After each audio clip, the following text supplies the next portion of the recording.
There is a part of you that you never show to anyone, not your family, not your closest friends, a quiet, hidden room in your mind where your darkest thoughts, selfish urges, and deepest fears reside.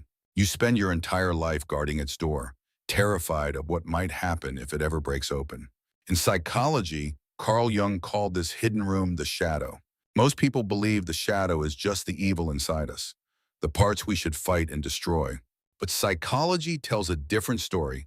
The shadow isn't just evil, it is everything you were told not to be. Since childhood, you learned that to be loved, you had to be good, to be quiet, to be agreeable.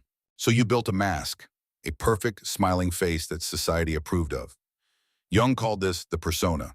You became the peacemaker, the listener, the one who never complains and always puts others first. Let me ask you this.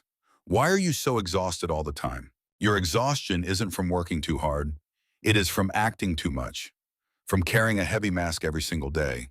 Every time you swallow your anger, every time you say yes when you mean no, you take a piece of yourself and throw it into the dark room, feeding the shadow, making it grow larger. You think you are protecting yourself by burying the darkness.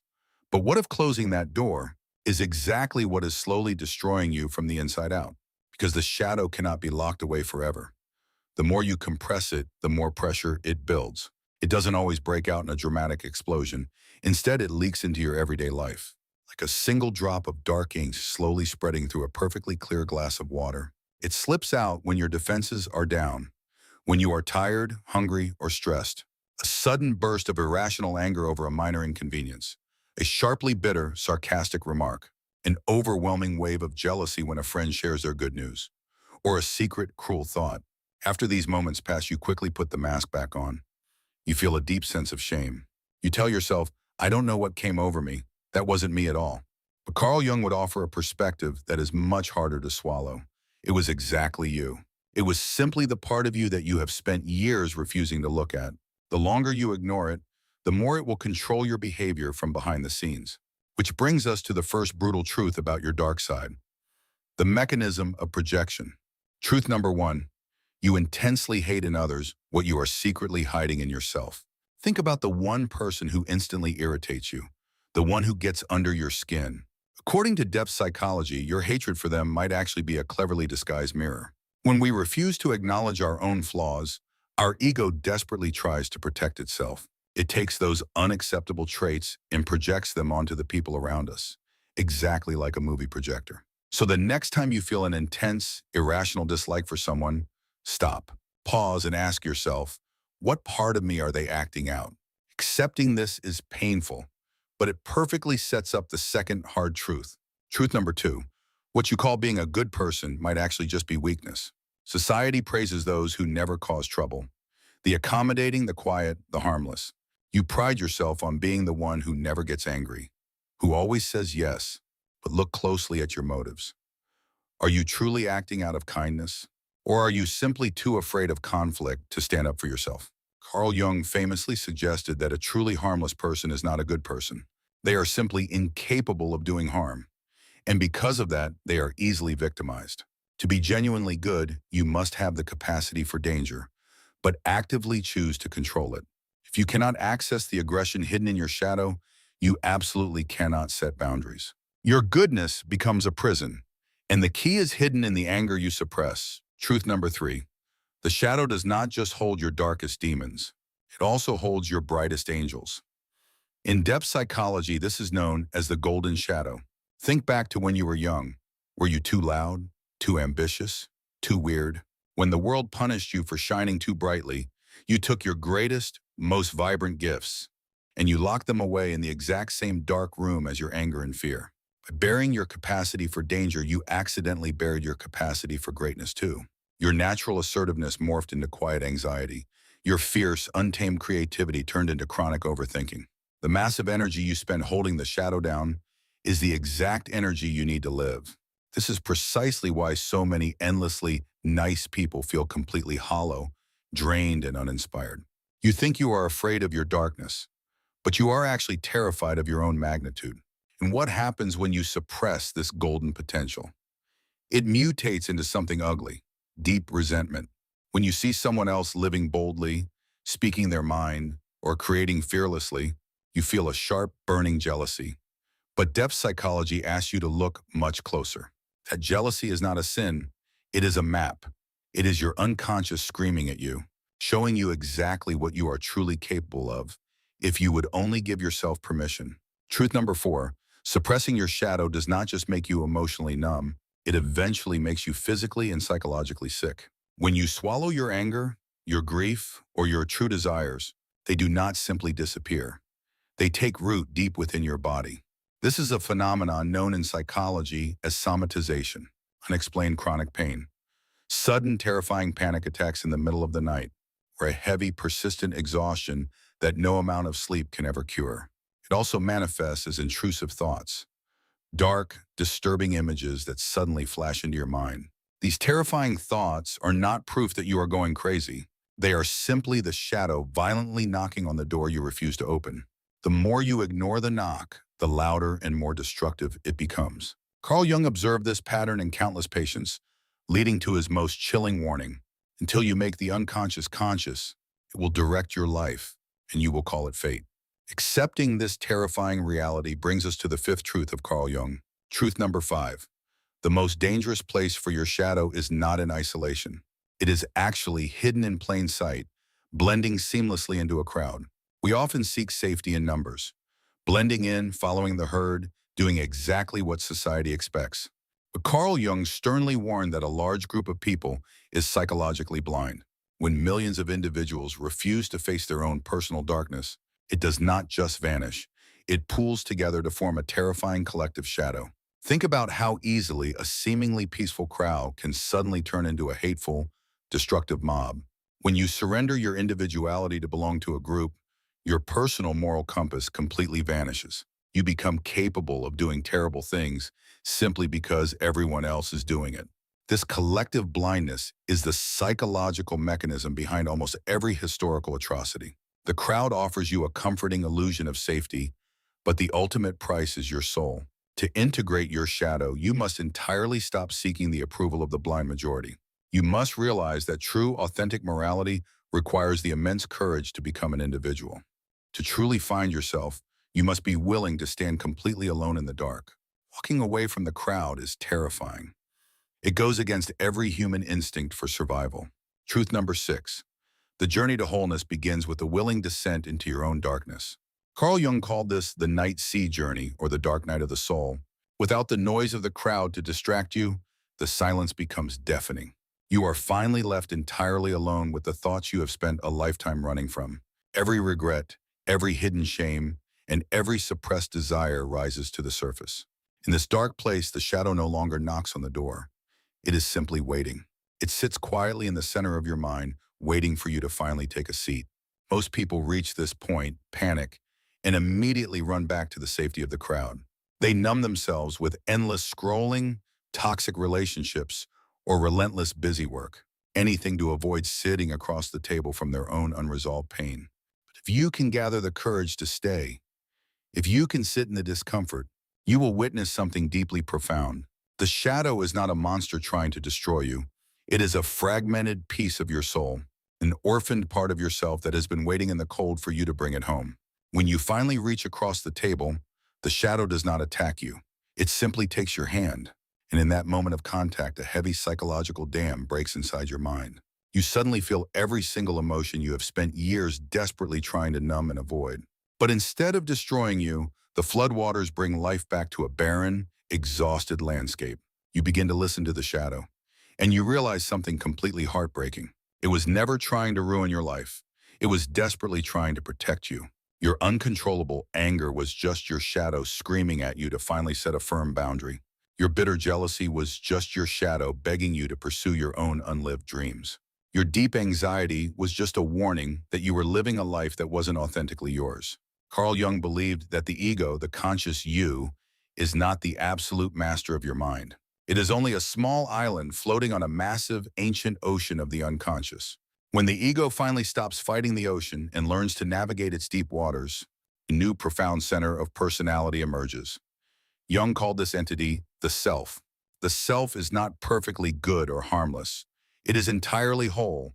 It includes the teeth and the claws. It embraces the darkness not as a flaw, but as the unbreakable foundation of your inner strength. When you finally embrace your shadow, a strange and difficult transformation occurs in your life. You return to the everyday crowd, but you are no longer the same person. The people who used to rely on your endless, passive compliance suddenly find themselves hitting a solid, unbreakable wall of iron. You start saying no, without guilt, without endless, desperate apologies. And because of this, many people will suddenly find you difficult or intimidating. The pleasing, agreeable persona you carefully built to keep everyone comfortable is entirely gone. Some friends might quietly drift away. Relationships that were built on your subjugation will collapse. But this loss is not a tragedy. It is an emotional shedding. You are simply making room for people who love you for your absolute truth. For the first time, you go to sleep not feeling drained by the endless demands, because the massive energy you used to spend suppressing your darkness is now freely available as pure, creative, driving life force. You immediately stop overthinking every minor, insignificant social interaction. You stop obsessing over what the crowd thinks and start focusing on your purpose. The massive energy you once used to hide your flaws is now poured entirely into your work and life. You begin to create and live without the paralyzing fear of external judgment. You no longer need the world to tell you that you are valid anymore. Which brings us to the final and perhaps the most beautiful psychological truth. Truth number 7. True enlightenment has absolutely nothing to do with being perfectly good. Society sells us the illusion that spiritual growth means eradicating all of our negative traits. But a person trying to stand only in the brightest light will cast the darkest shadow. Carl Jung argued that the ultimate goal of human life is not perfection. It is wholeness. Wholeness requires the complete union of your brightest light and your deepest, darkest night. It means knowing you have the capacity for great cruelty, yet consciously choosing kindness. It means accepting your own selfishness, so you can finally be genuinely generous. When you hold both sides of yourself in perfect tension, the internal war finally ends. You experience a profound, unshakable sense of inner peace that the world cannot easily disrupt. You can finally walk back into the crowd, not as a fragmented people pleaser, but as a fully integrated, incredibly dangerous, and beautifully compassionate human being. Understanding the theory of the shadow is easy, but actually integrating it requires brutal, daily practice. Shadow work is not a one-time spiritual awakening. It is a lifelong habit of radical self-honesty. The very first practical step is to create a trigger journal. Your frustrations are your map. Whenever you feel a sudden, intense emotional reaction to someone else's behavior, do not ignore it. Write it down. Ask yourself, why did this specific action trigger such a violent internal response? If you look closely, you will almost always find a denied piece of yourself hiding in that anger. The second step is observing your own actions without the protective filter of your ego. Notice when you are being passive-aggressive, manipulative, or secretly seeking validation from the crowd. Stop telling yourself the comfortable lie that you are just tired or trying to be helpful. Admit your selfish motives. You do not have to confess them to the whole world, but you must confess them to yourself. This strips the shadow of its blinding power. The third step is mastering the pause, the critical seconds between a trigger and your reaction.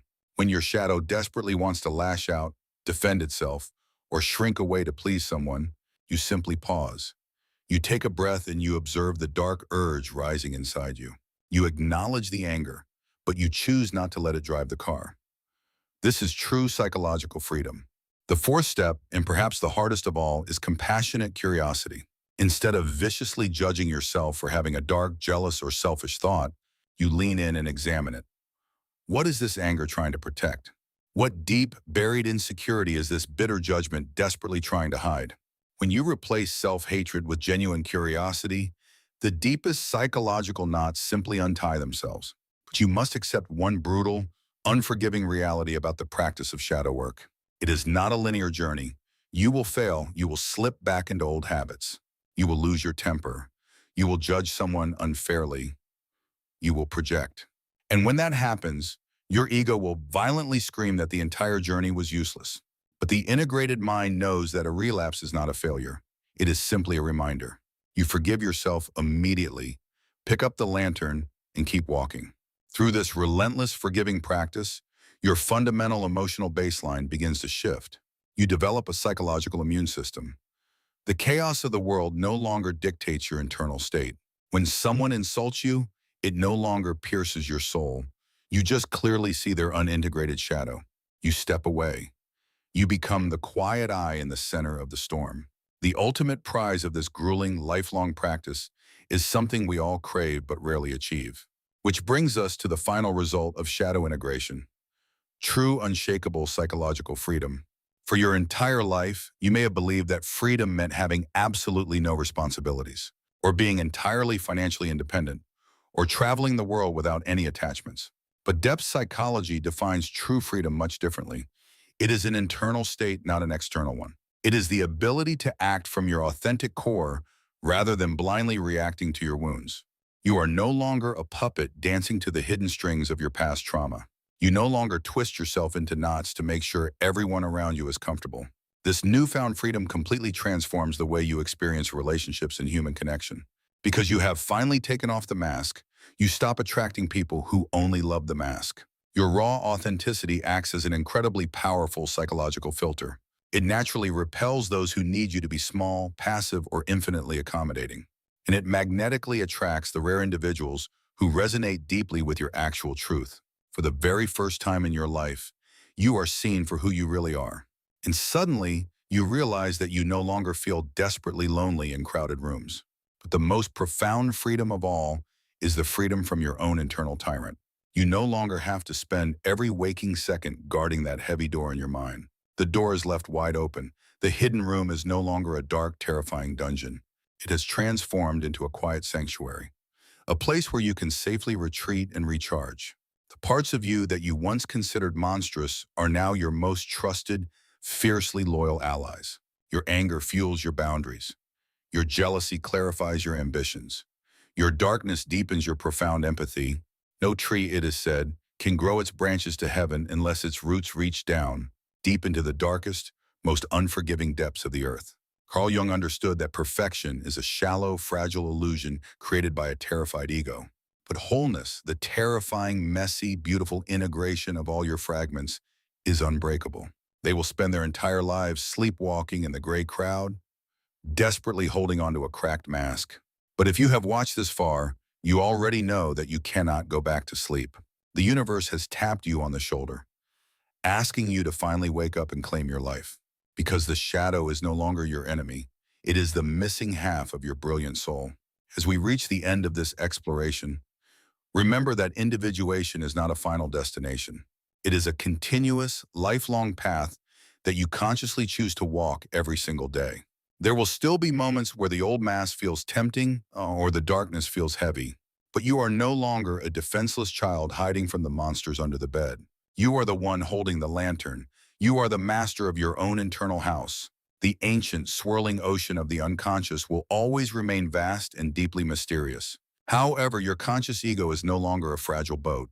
It is a deeply rooted fortress. With your integrated shadow standing fiercely beside you, you possess an unshakable, quiet power. You no longer need the loud, chaotic crowd to constantly validate your existence. You have found the ultimate validation within the quiet, sacred sanctuary of your own soul. The rarest and most beautiful mind is not the one born with flawless, perfect light.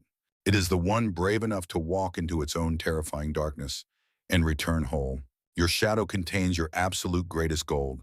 Please do not let it stay buried. Embrace the totality of who you are, the light, the dark, and everything in between.